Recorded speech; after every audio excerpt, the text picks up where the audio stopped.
और यूरोप के लिए स्नो बॉम्ब इस बार सबसे ज्यादा खतरनाक क्यों बन गया है? व्हाइट बॉम्ब फटने और रूस के नए बारूदी ऐलान के बाद यूरोप के लिए मुश्किलें कैसे बढ़ गई हैं? इसका जवाब आपको इस अगली रिपोर्ट में मिलेगा। हमें यूक्रेन और रूस की उस युद्ध भूमि की तरफ भी रुख करना पड़ेगा, जिसकी वजह से यूरोप पर दोहरा संकट खड़ा हो गया है। रूस यूक्रेनी ठिकानों पर निर्णायक प्रहार कर रहा है, जबकि यूक्रेन भी जमकर पलटवार कर रहा है। आशंका जताई जा रही है कि इस जंग के बीच कई दूसरे फ्रंट भी खुल सकते हैं। ऐसे में यूरोप के उन देशों का क्या होगा जो पहले से ही पुतिन के रडार पर है?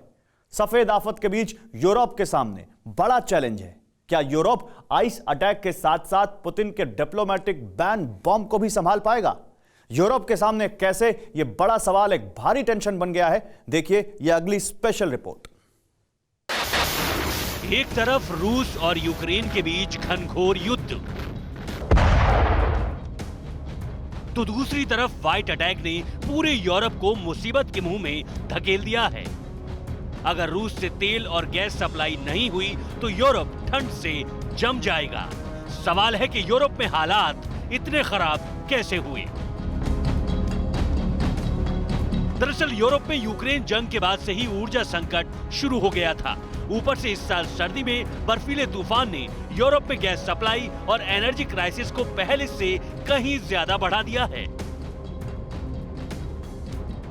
हालांकि यूरोपीय देश ऊर्जा आपूर्ति की वैकल्पिक व्यवस्था करने में जुटे हैं, लेकिन इसके बावजूद यूरोप को संकट का समाधान नहीं दिख रहा है। उधर यूक्रेन पर हमले के बाद रूस पर अमेरिका की तरफ से लगाए गए आर्थिक प्रतिबंधों की वजह से भी यूरोप अधर में फंस गया है। प्रतिबंधों के बाद रूस ने यूरोप को गैस और एनर्जी सप्लाई में भी कटौती कर दी है। एल्यूमिनियम और जिंक की कैपेसिटी ऊर्जा संकट की वजह से ऑफलाइन हो चुकी है। इसके साथ ही एनर्जी संकट की वजह से सिलिकॉन और फेरो एलॉय प्रोडक्शन के मामले में 30% उत्पादन घटा है। आने वाले दिनों में कॉपर और निकेल के उत्पादन पर भी एनर्जी संकट का असर पड़ सकता है। यूरोप में एनर्जी संकट की वजह से स्टील के प्रोडक्शन पर भी असर पड़ा है। यूरोपीय देशों में फर्टिलाइजर के उत्पादन पर असर पड़ने और होने का अंदेशा पैदा हो गया है। यूरोप के देश महत्वपूर्ण धातुओं और कृषि उपज के लिए मशहूर हैं, लेकिन गैस और एनर्जी सप्लाई के लिए इस वक्त रूस पर उनकी निर्भरता ने यूरोप के लिए बड़ी चुनौतियां खड़ी कर दी हैं। विशेषज्ञों का मानना है कि अगर कुदरत ने बर्फीले तूफान और आर्कटिक अटैक को लंबे समय तक जारी रखा तो यूरोप में अमेरिका से भी ज्यादा कोहराम मचेगा। यूरोप को अमेरिका से भी ज्यादा नुकसान पहुंचेगा। मतलब यह है कि अगर अमेरिका और यूरोप में सफेद तूफान का कहर जल्द खत्म नहीं हुआ तो यूरोप में एनर्जी संकट भीषण रूप ले सकता है। यूरोप में बढ़ते ऊर्जा संकट का एक पहलू यह भी है कि पिछले साल भर में यूरोप में गैस के दाम 7 गुना से ज्यादा बढ़ गए। और क्योंकि यूरोप में आधी से ज्यादा बिजली गैस से बनती है, इसलिए बिजली के दाम भी काफी तेजी से बढ़े हैं।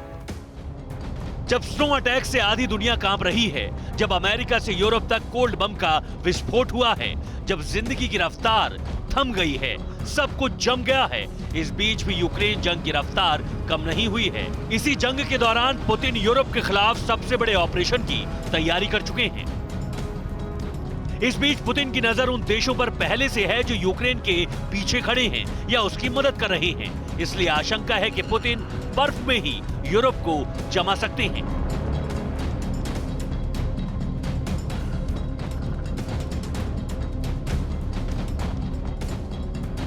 सवाल है, क्या पुतिन हाइब्रिड वॉर शुरू करने वाले हैं? क्या बिना बारूद ही यूरोपीय यूनियन तबाह हो जाएगा?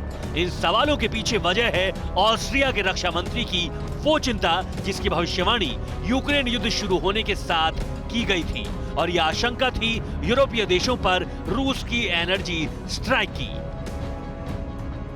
ऑस्ट्रियाई रक्षा मंत्री ने कहा है कि निकट भविष्य में यूरोपीय संघ में ब्लैकआउट की आशंका बहुत अधिक है।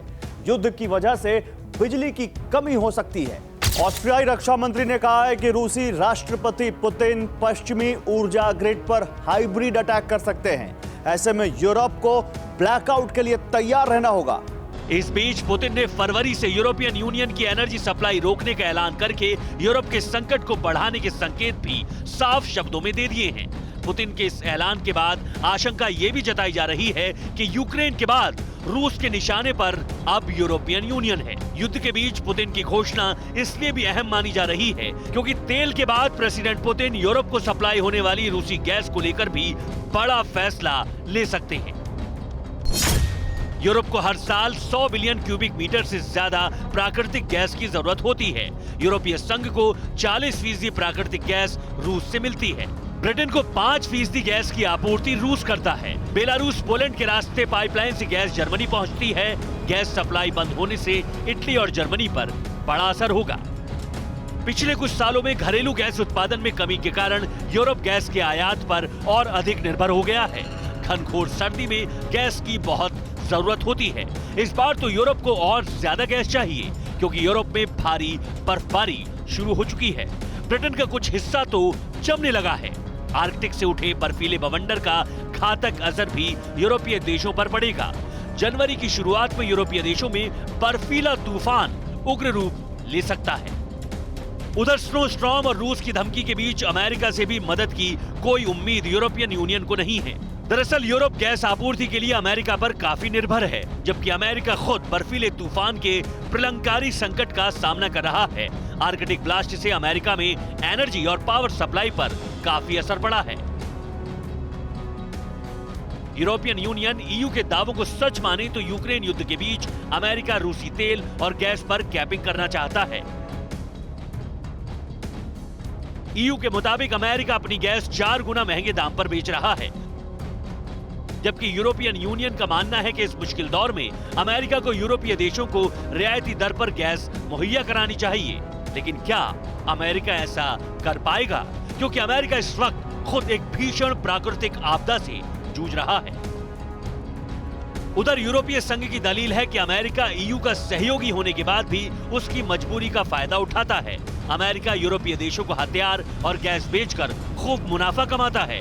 यूरोपियन यूनियन के मुताबिक यूक्रेन जंग शुरू होने के बाद पिछले 10 महीनों में अमेरिका ने ईयू से यूक्रेन के लिए हथियार और पैसे मांगने के अलावा किसी भी दूसरे मसले पर बात नहीं की है, जबकि यूरोप गंभीर ऊर्जा संकट से जूझ रहा है। ऐसे में यूरोप पर दोहरा संकट खड़ा हो गया है। Bureau report, TV9 Bharatvarsh.